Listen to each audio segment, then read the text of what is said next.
Mustafar wasn't always fire and death. Before the black sand, before the lava rivers, before Darth Vader's screams echoed through the ash, Mustafar was a world full of life. But everything changed during a forgotten war, when a powerful Jedi weapon, fueled by the Force itself, exploded in the heat of battle. The result? A living planet turned into a hellscape. This wasn't just the place where Anakin Skywalker fell. It was the battleground of an ancient Jedi-Sith war. And the moment it cracked open, Mustafar became the perfect crucible for creating the galaxy's darkest monster. It all started on a black sandshore, scorched under a blood-red sky. This was Mustafar, the world where Anakin Skywalker died and Darth Vader was born. Surrounded by rivers of lava and choking heat, it was here, among the molten flows, that Anakin lost far more than just his limbs. He lost his identity, his humanity. The man he used to be was consumed by fire, not just physically, but spiritually. And while most fans remember Mustafar as the site of that infamous duel between Obi-Wan and Anakin, few know the deeper history that makes this planet the perfect place for such a fall from grace. You see, Mustafar wasn't always a volcanic wasteland. Long ago, it was lush, vibrant, full of greenery and thriving life. It was even home to a Jedi Enclave during the days of the Old Republic. That enclave was founded by a powerful Jedi Master named Chugandar, a name barely remembered in modern times. Legends say he was so deeply in tune with the Force, he could alter the molecular structure of matter itself. He created an artifact called Chugandar's Cube, an ancient light-side relic that could reshape anything placed inside it using the Force. But the secret behind this artifact's power wasn't just the Force, it was a crystal. A massive, molten Force-imbued lava crystal hidden deep within Mustafar. One that supercharged light-side energy and turned Jedi into living conduits of power.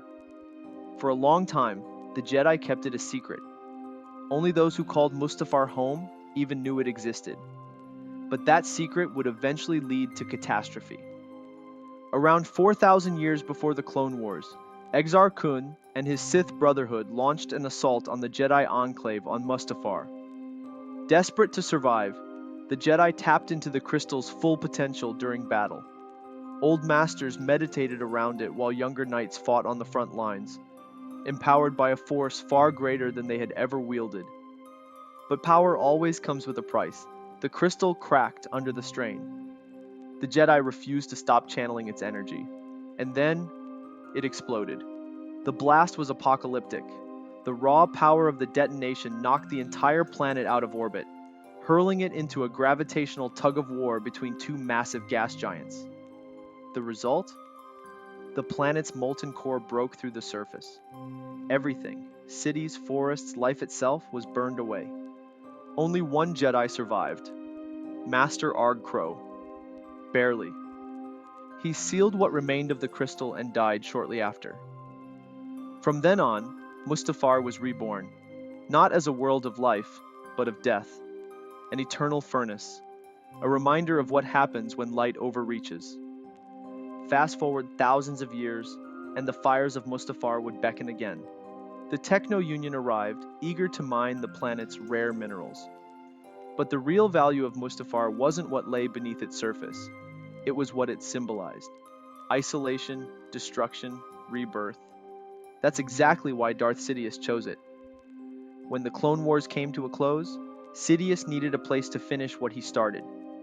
He moved the Separatist leaders to Mustafar, under the illusion of safety.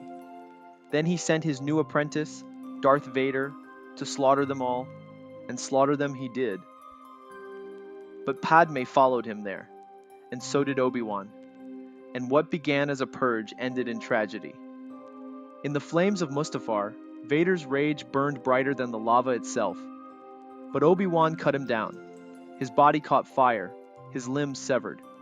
His screams echoed across the planet, not as a Jedi, not even as a Sith, but as something else entirely. From that moment on, Anakin Skywalker was no more. The suit we know, the iconic armor, the breathing, the black mask, wasn't just life support.